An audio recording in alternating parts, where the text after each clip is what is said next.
like a porcelain doll. Yes. So it's getting released September 27th, 2024. The album is called Bottom Feeder. It's 10 songs.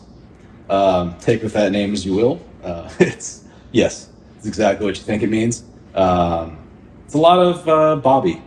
Bobby wrote a lot of this album, and it's a mixture of him, Patrick, and their brainchild just kind of meshing together and becoming pirate songs, doom songs, metalcore, progressive metal, power metal. It's a mixture of a lot of different things. It's a lot of fun. The songs are very fun to play. This is my second album recording with CYBORG, and I think it's the best music we've ever made. No questions asked. So I am not necessarily hugely involved in the writing process of the actual songs themselves, besides giving some maybe arrangement tips or fixing drum parts and putting drum parts together. What happens is Bobby or Patrick or even Ian will put something together and they'll send it to me, and then they'll get my feedback on what I think the drums should be for these certain parts. Obviously, there's going to be stuff where it's going to be the guitar player, Bobby, saying, no, this is how this has to be. This has to be a specific way. And that's just is what it is. So it's really all about Guitar Pro, learning the parts through Guitar Pro. Bobby writes a lot of weird time signatures, so it's very, very hard to figure out by ear. So yeah, having Guitar Pro on this album was much nicer to learn, because it only took me about 2 months to learn this album. Last album was about 4. So cut the time in half. That's pretty much it. I learn the music and I go record them shits. So yeah, we went to Zach Oren at Sharkbite Studios. He's known very well for recording All Shall Perish, Machine Head, a lot of Fallujah albums. We used to record with our buddy Nick. He kind of went less full-time recording. So we just decided to go with Zach, and we're really happy with how the album came out. It sounds very shiny, it sounds huge. I'm very happy with the drum tones we got. Zach is just a fucking wizard, man. He's so good at doing what he does. The album came out flawless, in my opinion. I feel like I'm the least talented member of my band most of the time, but I still have a job to do, which is being their drummer and being the best drummer I could be for them. Luckily, growing up with listening Between the Bear and Me constantly, I have a lot of like prog stuff that I like to throw into the music, and it kind of fits well with these guys. I was a death metal drummer my entire life, and then I got into CYBORG OCTOPUSS, and they were like, hey, we need you to be a little less death metal-y and more prog-y. And yeah, it's worked out well for me. I mean, I handle a lot of the booking agent stuff. I talk to the booking agents. I don't do anything with the label because I'm not smart enough for that. But I'm a perfectionist. So when stuff's not going well, specifically on my side, learning the songs or playing the songs live, it gets a little tough. But yeah, these guys, they depend on me to learn the songs, play the songs. Zero practice together, show up at a show and play to my ability as best I can, and so far they haven't fired me, and it's been 8 years, so I think I'm doing okay. I still feel like we're very small. I don't think we're like a big band by any means, so there is still that like needing to push as hard as we can to get to the next level. Like the goal is to get on tour and be on tour and get in front of hundreds of people or thousands of people, whichever tour you might end up on. It's really hard because there's a lot of, I will call it gatekeeping in the industry. And CYBORG being a band that's not necessarily fitting into a mold of like a metalcore band or like a death metal band, it's hard to get tours, especially because we're so different. And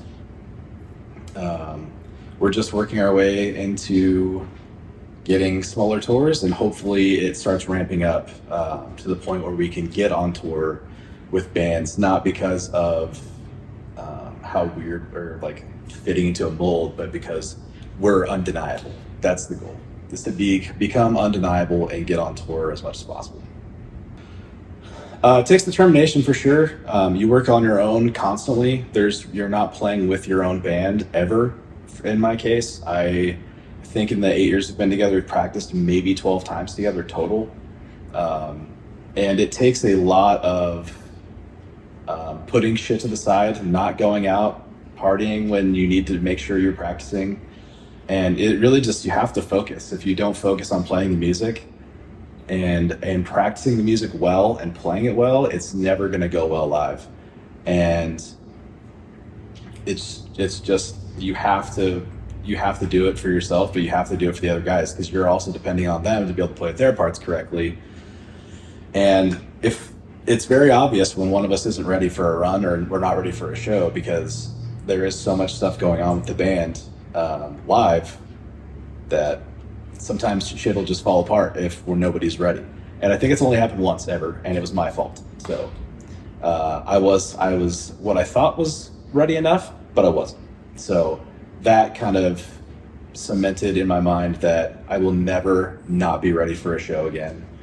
And yeah, I'm just as focused as I can possibly be when the tour is coming, or even if there's a one-off show to do. You just have to be ready, and you have to be your best when you play live, because if you're not, everybody knows it. I have something in me that just tells me this is what I was meant to do, is to play music. It's not to work a 9 to 5 every day. It's to play in front of people.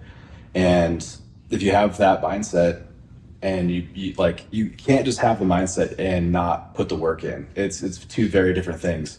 Having the mindset of wanting to be something and having the mindset to go be something are two very different things. And you have to have both of those together to force yourself to go practice and do all this stuff.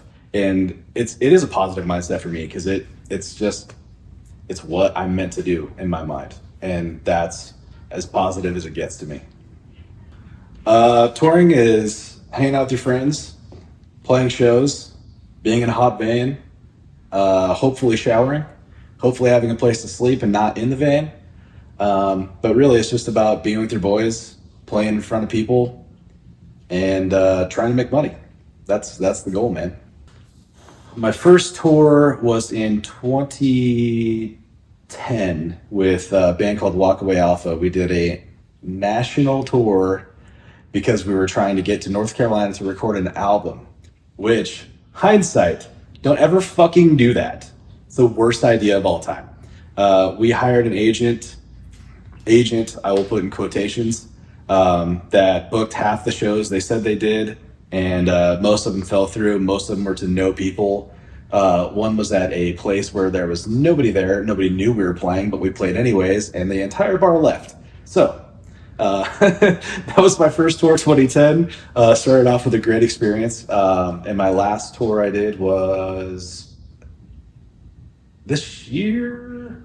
The last long tour I did was Texas in October last year.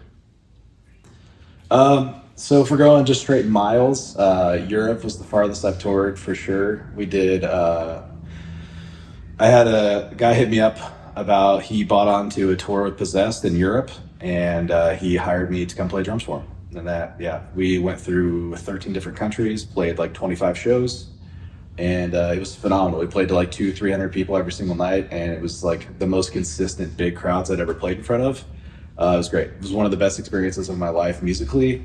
The tour itself, being on a bus with 20 other dudes, basically being crew for Possessed, helping them out, doing all their stuff, it was a really good experience for me. Not just from a musical aspect, but from a back end aspect, seeing all the things that happen with a bigger band like Possessed. Oof, these guys, Something Lich, possibly my favorite band. My favorite band maybe of all time. They bring so much energy live, and they're insanely great humans. Ryan, to this day, I would consider one of my best friends, and we've toured together twice. I just went to watch them in Sacramento not too long ago. They were great.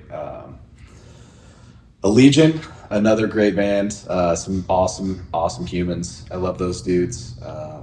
Jeff is one of the best drummers I've ever seen in my life. He's just a beast. He can do anything. And he is a sweet boy. Sweet boy. Can I do two more? I'm going to do Archaic because we're going out with them in July. Archaic's, Nate's the homie, Jared, love these dudes. I've toured with them a couple times before as well.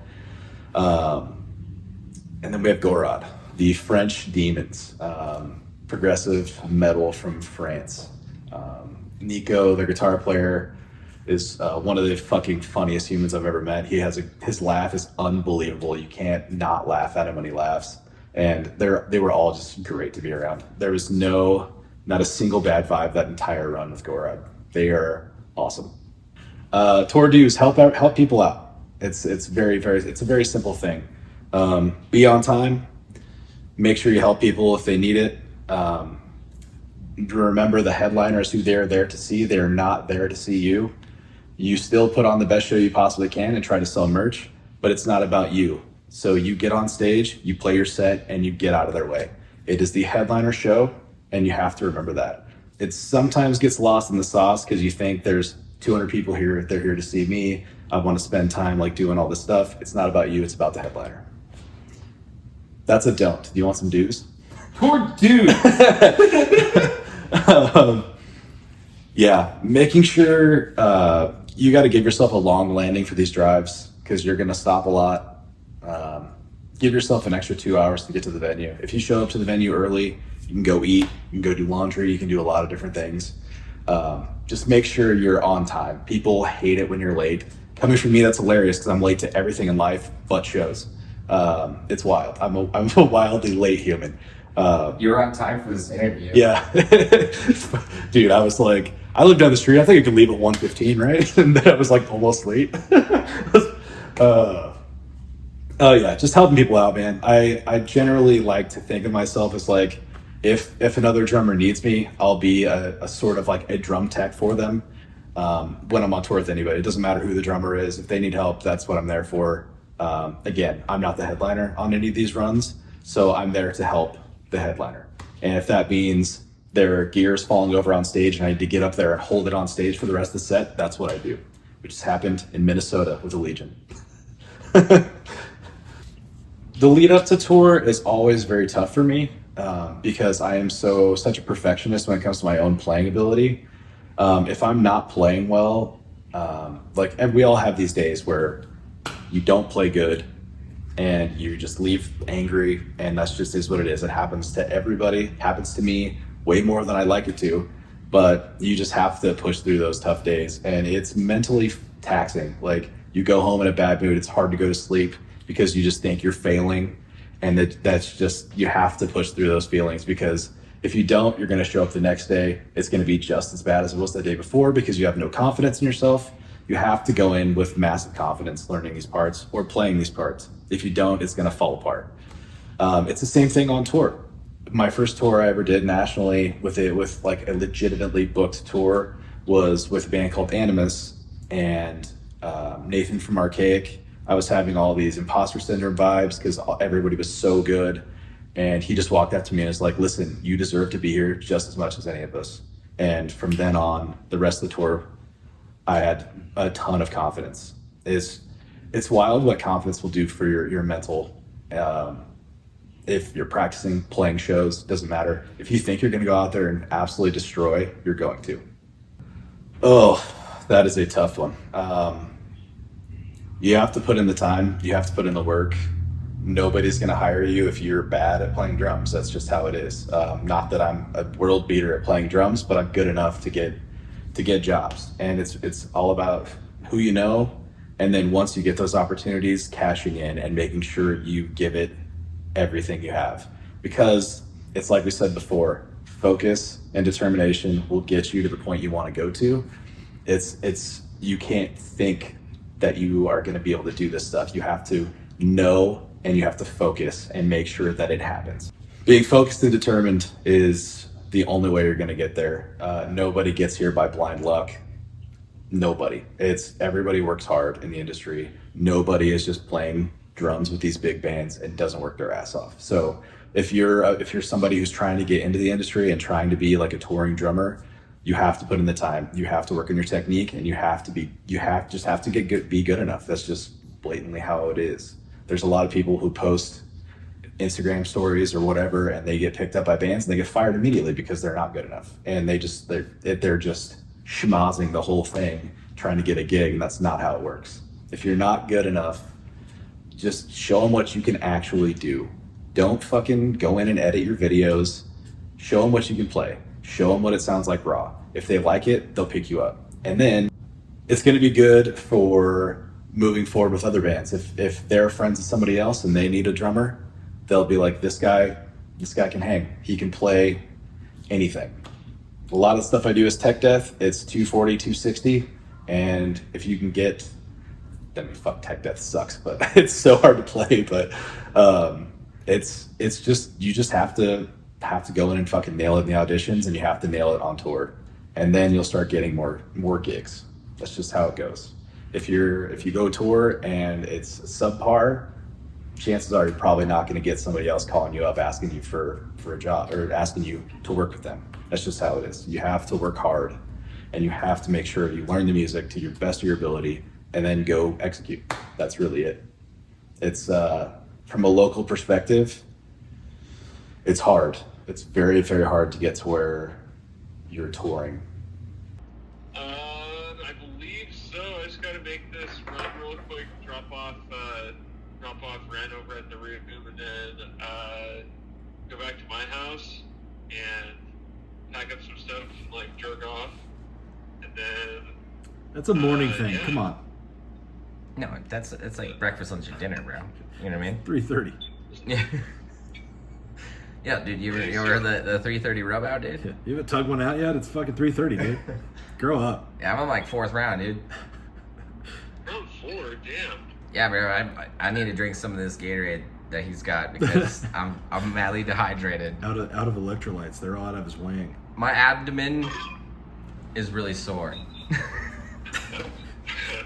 Well, whatever, dude. You can hit me up later.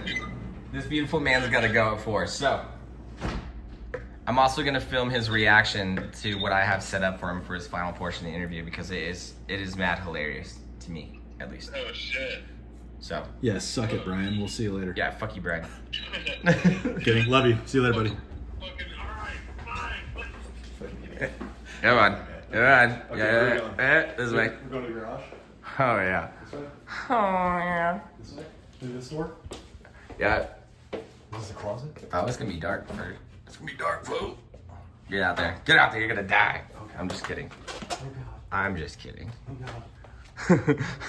This is gold. Oh, sick. Look at where that chair is. This is a blast from the past, bro. I can't believe I still have this stupid ass production. Oh, my God. Check this shit out. Yeah. What the fuck? How old are these? I don't know, dude. They're in like some Fashion Vice video. These are the ones with the video Brian was in. Yeah, dude, Yeah. it is, Okay, bro. okay. Anyway, That's so well, cool. we're gonna interview you we're gonna use this production. This is sick. Blast from the past a little bit, Got our screen printer. Oh, dude, you don't even know. I'll tell you all about that later, That's so though. sick. That's cool. Dude, these are so fucking old. That's wild. Hey, have a seat real quick. Yeah. We're gonna do this in a really cool thing. We're gonna go. So personally, I started in my uncle built me a room on the side of his garage to put a drum set that I got from JCPenney when I was 14. And that's where my actual drum kit playing started. I was never trained on a kit. I was trained to play music, but not on a kit. So it was all very, very self-taught when it came to that stuff. Then it's a social media age. Use social media. If you're a drummer, if you're a guitar player, if you're a bass player, a vocalist, you have a lot of friends, I'm assuming, on the social platforms. Just post it. Looking for a band. Drummer looking for a band. Doing this kind of stuff. You'll get picked up more likely than not. A lot of bands are looking for drummers specifically. There's not a whole ton of dudes who are just insane drummers. So They're in very high demand. Just post, man. Put it out there. Go find yourself a band. They're everywhere. There's so many bands, not so many drummers. So go find them some bitches. Just getting better together is, especially if you're very young, generally your band isn't going to be the greatest when you first start playing in bands. It's just how it is for everybody. It's very rare that bands just show up and they're great immediately. So you're going to play bad shows. You're going to play for nobody. You're going to have shows where you think you kill it, and you're going to have shows where you think the band should implode. That's just kind of the situation when you're a very young local band. But there's other bands who their entire goal is they just want to play shows and have fun. That's totally fine too.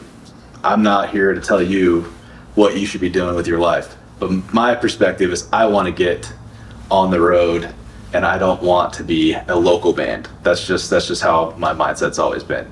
The struggle is going to be trying to get bands to take you on tour. It's hard, but going through the local scene, playing with all these people, hopefully you make enough friends and you start playing towns near you, like Sacramento for us, or like going down to Vegas, and you pick up on somebody, meet somebody that'll take you on this tour, give you the chance, because it's very rare that people are going to take a chance on a band that they know doesn't pull.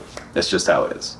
The tough part about being a local band is getting yourself out there and just going, like, you need to go play other places besides your hometown.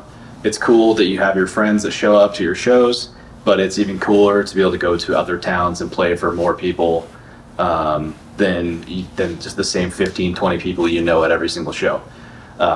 It's really, really important that you get out and make connections as a local band. If you're not doing it right. If you want it to be a touring band, a band that, I don't know if about makes it, but a band that gets on the road, tours, experiences what it's like to be a touring band, it starts at the local level and just trying to get a single show somewhere else, not in your own hometown. It starts by getting 2 or 3 shows, getting a couple weekend warriors. That's just where you need to start. It's very hard to go from a band that's just started to immediately touring and being on the road for 30 days. And just try to get out and meet as many people as you can. If you're not trying to meet people at shows, other bands, you're doing it wrong. You need to meet other bands and make friends with these other bands. You're all in it together. You're all doing the same stuff. Everybody's got the same goal for the most part. And just go meet people, become friends. It makes your life so much easier when you're trying to get runs. Okay, there's a couple different ways to look at it. There is the Los Angeles, New York way to look at it. So what they're doing is the promoters are trying to bank on you selling tickets so they don't lose money. And a lot of the times they'll have you try to buy the tickets up front. It's all horseshit. Buying onto shows is dumb. It does nothing for you. It will never do anything for you. Most of the time, these bigger bands or touring bands are not watching your sets. That's just a fact. They're not. When other bands show up to your to the town you're playing and you're opening for them, a lot of times they've already done their sound check. They're probably eating. They're probably doing laundry. They're probably doing something else. They've heard fucking thousands of local bands play before. There's not going to be anything local that's going to absolutely blow their fucking mind. That's just the mindset. They don't necessarily care. That's just how it is. The locals are there to sell tickets and to get people in the building. They're not there to get some sort of record deal or get noticed by a bigger band. That's not how it works, and it will never work that way, ever. It's possible it's happened, but I've played hundreds and hundreds of shows on the road with locals. I can remember 2.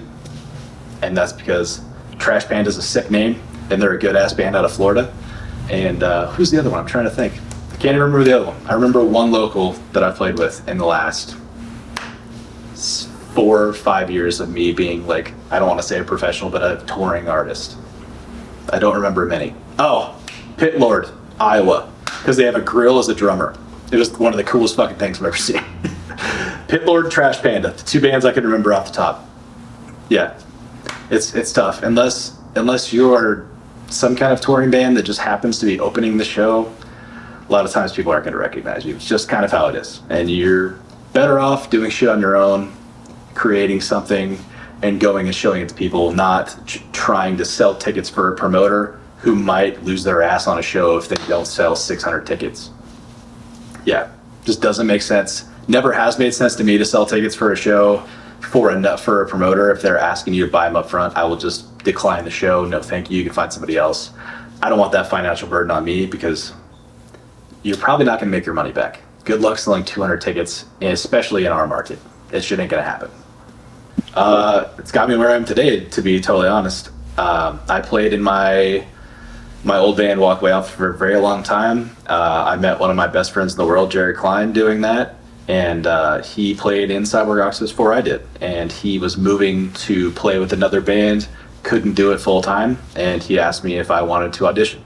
And it was really that. Just had a friend who played in the band, and the band was sick, extremely talented, and he just had a lot of stuff going on. I believe that's right when he got the Rivers gig. He just couldn't do it full time, so he asked me to step in and play for him. And a year later, I became a full-time member of the band in 2017, and I've been with him ever since. So knowing people is very, very important. That's why I say go meet new people in other bands, because you never know where somebody's going to start, where they're going to end up. There's the possibilities are insane, especially with Jared. That man is doing all these awesome things, and we met when we were 17 years old playing shows at the Alley. So it's wild. I owe a lot to Jared when it comes to my musical career, when it comes to CYBORG, getting other tours, a lot of stuff. He's like, hey bro, can you do this? And I go give it my best shot. So yeah, just meet people. Meeting people is the best way to get to where you want to go. And I don't think that's debatable. So when I was playing locally, it was like something to look forward to for me. It was obviously the goal is always to get to being a drummer on the road, but when you have a show coming and you like get to go practice and stuff like that, it's something to look forward to. It's something that like gives you purpose, if that makes sense. So yeah, it gave me a lot of purpose, and at a time where I was 18, I didn't really have much going on. I dropped out of college because it just wasn't for me.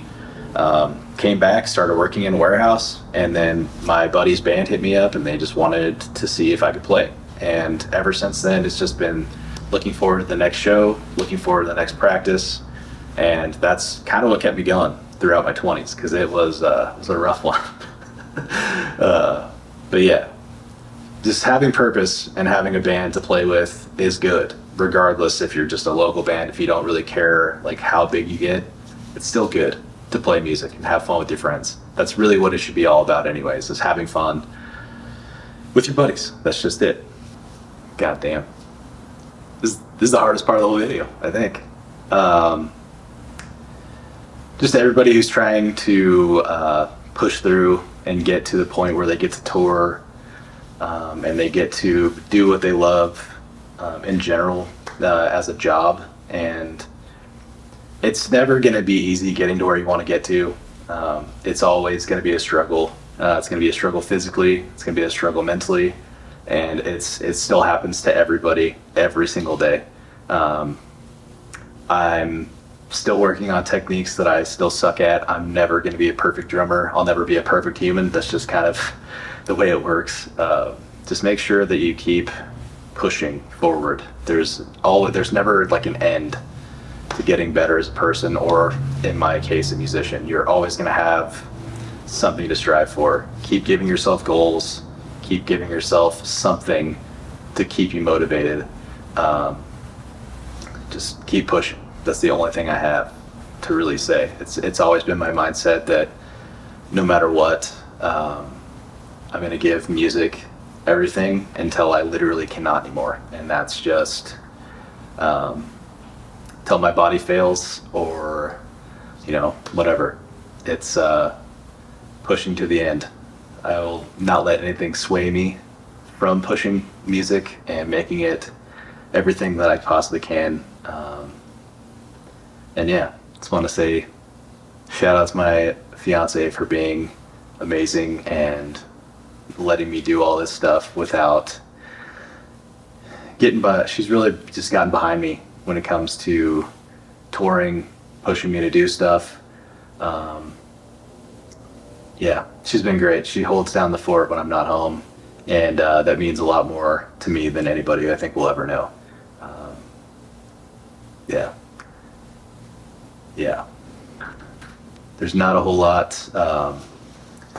The touring stuff would be really hard without somebody like Melissa having my back and making sure that everything on the backside is taken care of. If I need money on tour, she sends me money just to like get something to eat that day, just in case we didn't get paid or whatever. She's always been an insanely awesome trooper when it comes to me being gone. It's sad to not be around and see the dogs and see the cats and see Melissa.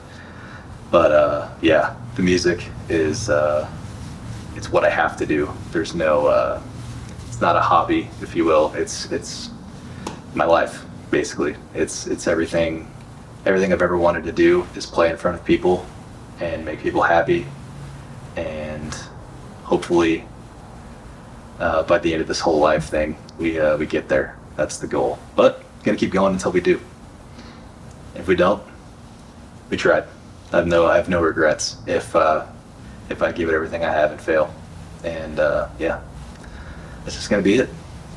I think that's all I have for you guys.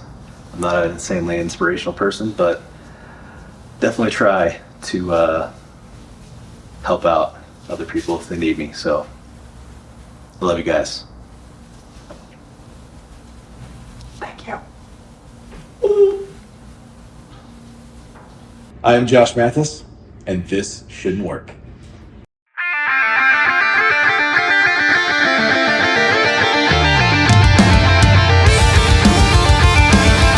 If you or a loved one are experiencing some mental hardship, please reach out and talk to somebody today. If it's me, reach on out. We'll get you through this. Have a wonderful day, guys.